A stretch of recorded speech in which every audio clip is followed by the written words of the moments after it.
I grew up to study the brain because I have a brother who has been diagnosed with a brain disorder, schizophrenia. And as a sister, and later as a scientist, I wanted to understand, why is it that I can take my dreams, I can connect them to my reality, and I can make my dreams come true? What is it about my brother's brain and his schizophrenia that he cannot connect his dreams to a common and shared reality, so they instead become delusion? So I dedicated my career to research into the severe mental illnesses, and I moved from my home state of Indiana to Boston, where I was working in the lab of Dr. Francine Benes in the Harvard Department of Psychiatry. And in the lab, we were asking the question, what are the biological differences between the brains of individuals who would be diagnosed as normal control, as compared with the brains of individuals diagnosed with schizophrenia, schizoaffective, or bipolar disorder? So we were essentially mapping the microcircuitry of the brain, which cells are communicating with which cells, with which chemicals, and then in what quantities of those chemicals. So there was a lot of meaning in my life because I was performing this type of research during the day. But then in the evenings and on the weekends, I traveled as an advocate for NAMI, the National Alliance on Mental Illness. But on the morning of December 10, 1996, I woke up to discover that I had a brain disorder of my own.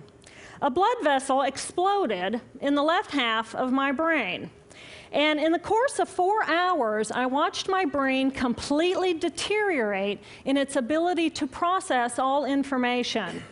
On the morning of the hemorrhage, I could not walk, talk, read, write, or recall any of my life. I essentially became an infant in a woman's body. If you've ever seen a human brain, it's obvious that the two hemispheres are completely separate from one another. And I have brought for you a real human brain.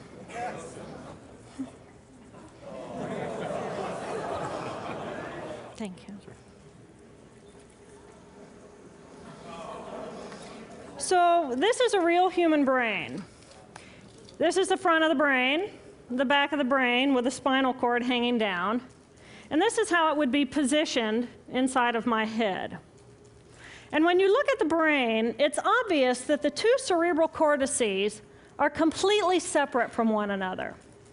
For those of you who understand computers, our right hemisphere functions like a parallel processor, while our left hemisphere functions like a serial processor.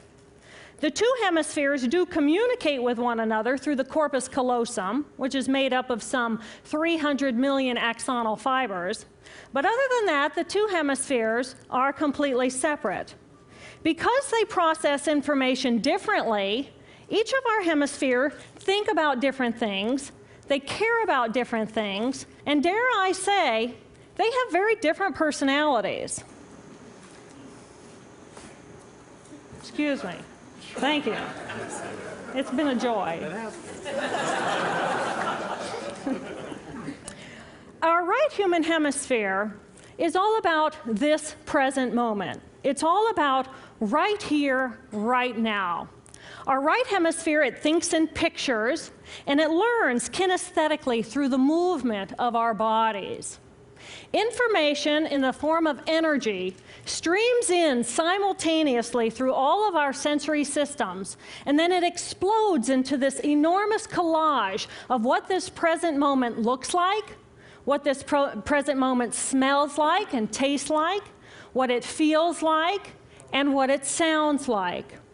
I am an energy being connected to the energy all around me through the consciousness of my right hemisphere. We are energy beings connected to one another through the consciousness of our right hemispheres as one human family. And right here, right now, we are brothers and sisters on this planet, here to make the world a better place. And in this moment, we are perfect, we are whole, and we are beautiful. My left hemisphere, our left hemisphere, is a very different place. Our left hemisphere thinks linearly and methodically. Our left hemisphere is all about the past, and it's all about the future. Our left hemisphere is designed to take that enormous collage of the present moment and start picking out details, and more details about those details. It then categorizes and organizes all that information, associates it with everything in the past we've ever learned, and projects into the future all of our possibilities. And our left hemisphere thinks in language. It's that ongoing brain chatter that connects me and my internal world to my external world. It's that little voice that says to me, hey, you got to remember to pick up bananas on your way home. I need them in the morning. It's that calculating intelligence that reminds me when I have to do my laundry. But perhaps most important, it's that little voice that says to me, I am. I am. And as soon as my left hemisphere says to me, I am, I become separate. I become a single, solid individual, separate from the energy flow around me and separate from you. And this is a portion of my brain that I lost on the morning of my stroke. On the morning of the stroke, I woke up to a pounding pain behind my left eye. And it was the kind of pain, caustic pain, that you get when you bite into ice cream. And it just gripped me, and then it released me.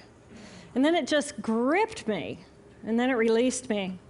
And it was very unusual for me to ever experience any kind of pain, so I thought, okay, I'll just start my normal routine. So I got up and I jumped onto my CardioGlider, which is a full body, full exercise machine. And I'm jamming away on this thing, and I'm realizing that my hands look like primitive claws grasping onto the bar. And I thought, that's very peculiar. And I looked down at my body, and I thought, whoa, I am a weird-looking thing. And it was as though my consciousness had shifted away from my normal perception of reality, where I'm the person on the machine having the experience, to some esoteric space where I'm witnessing myself having this experience.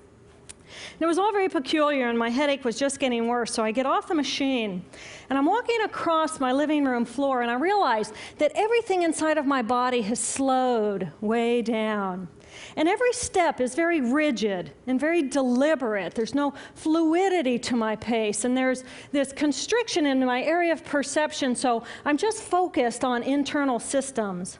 And I'm standing in my bathroom getting ready to step into the shower, and I could actually hear the dialogue inside of my body. I heard a little voice saying, okay, you muscles, you got to contract, and you muscles, you relax. And then I lost my balance, and I'm propped up against the wall.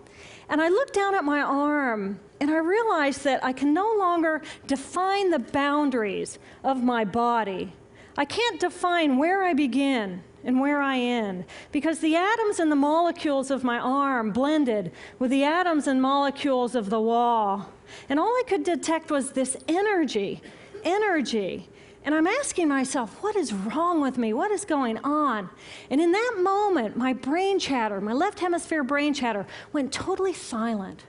Just like someone took a remote control and pushed the mute button, total silence. And at first I was shocked to find myself inside of a silent mind. But then I was immediately captivated by the magnificence of the energy around me. And because I could no longer identify the boundaries of my body, I felt enormous and expansive. I felt at one with all the energy that was, and it was beautiful there. And then all of a sudden, my left hemisphere comes back online, and it says to me, hey, we got a problem, we got to get some help. And I'm going, oh, I got a problem. So it's like, okay, I got a problem. But then I immediately drifted right back out into the consciousness, and I affectionately refer to this space as La La Land. But it was beautiful there. Imagine what it would be like to be totally disconnected from your brain chatter that connects you to the external world. So here I am in this space, and my job and any stress related to my job, it was gone. And I felt lighter in my body. And imagine all of the relationships in the external world and any stressors related to any of those, they were gone. And I felt this sense of peacefulness. And imagine what it would feel like to lose 37 years of emotional baggage. Oh, I felt euphoria. Euphoria. It was beautiful there. And then again, my left hemisphere comes online and it says, hey, you've got to pay attention. We've got to get help. And I'm thinking, I got to get help. I got to focus. So I get out of the shower and I'm mechanically dressed and I'm walking around my apartment and I'm thinking, I got to get to work. I got to get to work. Can I drive? Can I drive? And in that moment, my right arm went totally paralyzed by my side. Then I realized, oh my gosh, I'm having a stroke. I'm having a stroke. And then the next thing my brain says to me is, wow, this is so cool. This is so cool. How many brain scientists have the opportunity to study their own brain from the inside out? And then it crosses my mind, but I'm a very busy woman. I don't have time for a stroke. It's like, okay, I can't stop the stroke from happening, so I'll do this for a week or two, and then I'll get back to my routine. Okay, so I got to call help. I got to call work. I couldn't remember the number at work. So I remembered in my office I had a business card with my number on it. So I go into my business room. I pull out a 3-inch stack of business cards. And I'm looking at the card on top. And even though I could see clearly in my mind's eye what my business card looked like, I couldn't tell if this was my card or not, because all I could see were pixels. And the pixels of the words blended with the pixels of the background and the pixels of the symbols, and I just couldn't tell. And then I would wait for what I call a wave of clarity. And in that moment, I would be able to reattach to normal reality. And I could tell, that's not the card, that's not the card, that's not the card. It took me 45 minutes to get 1 inch down inside of that stack of cards. In the meantime, for 45 minutes, the hemorrhage is getting bigger in my left hemisphere. I do not understand numbers. I do not understand a telephone, but it's the only plan I have. So I take the foam pad and I put it right here. I take the business card, I put it right here, and I'm matching the shape of the squiggles on the card to the shape of the squiggles on the foam pad. But then I would drift back out into la la land and not remember if when I come back if I'd already dialed those numbers. So I had to wield my paralyzed arm like a stump and cover the numbers as I went along and push them so that as I would come back to normal reality, I'd be able to tell, yes, I've already dialed that number. Eventually, the whole number gets dialed, and I'm listening to the phone, and my colleague picks up the phone, and he says to me, and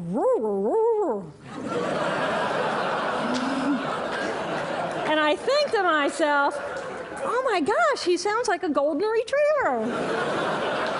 And so I say to him, clear in my mind, I say to him, this is Jill, I need help. And what comes out of my voice is, and I think, oh my gosh, I sound like a golden retriever. So I didn't know that I couldn't speak or understand language until I tried. So he recognizes that I need help, and he gets me help. And a little while later, I'm riding in an ambulance from one hospital across Boston to Mass General Hospital. And I curl up into a little fetal ball. And just like a balloon with the last bit of air just right out of the balloon, I just felt my energy lift and I felt my spirit surrender. And in that moment, I knew that I was no longer the choreographer of my life.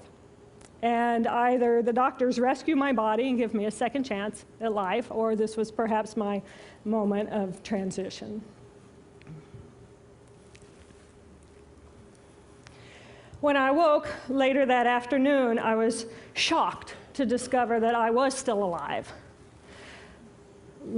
When I felt my spirit surrender, I said goodbye to my life, and my mind was now suspended between two very opposite planes of reality. Stimulation coming in through my sensory systems felt like pure pain. Light burned my brain like wildfire, and sounds were so loud and chaotic that I could not pick a voice out from the background noise, and I just wanted to escape. Because I could not identify the position of my body in space, I felt enormous and expansive, like a genie just liberated from her bottle. And my spirit soared free like a great whale gliding through a sea of silent euphoria. nirvana. I found nirvana. And I remember thinking there's no way I would ever be able to squeeze the enormousness of myself back inside this tiny little body. But then I realized, but I'm still alive. I'm still alive, and I have found nirvana. And if I have found nirvana and I'm still alive, then everyone who is alive can find nirvana. And I pictured a world filled with beautiful, peaceful, compassionate, loving people who knew that they could come to this space at any time and that they could purposely choose to step to the right of their left hemispheres and find this peace. And then I realized what a tremendous gift this experience could be. What a stroke of insight this could be to how we live our lives. And it motivated me to recover. 2.5 weeks after the hemorrhage, the surgeons went in and they removed a blood clot the size of a golf ball that was pushing on my language centers. Here I am with my mama, who's a true angel in my life. It took me 8 years to completely recover. So, who are we? We are the life force power of the universe with manual dexterity and 2 cognitive minds. And we have the power to choose moment by moment who and how we want to be in the world. Right here, right now, I can step into the consciousness of my right hemisphere where I am the life force power of the universe. I am the life force power of the 50 trillion beautiful molecular geniuses that make up my form, at one with all that is. Or I can choose to step into the consciousness of my left hemisphere, where I become a single individual, a solid, separate from the flow, separate from you. I am Dr. Jill Bolte Taylor, intellectual, neuroanatomist. These are the we inside of me. Which would you choose? Which do you choose? And when? I believe that the more time we spend choosing to run the deep inner peace circuitry of our right hemispheres, the more peace we will project into the world, and the more peaceful our planet will be. And I thought that was an idea worth spreading.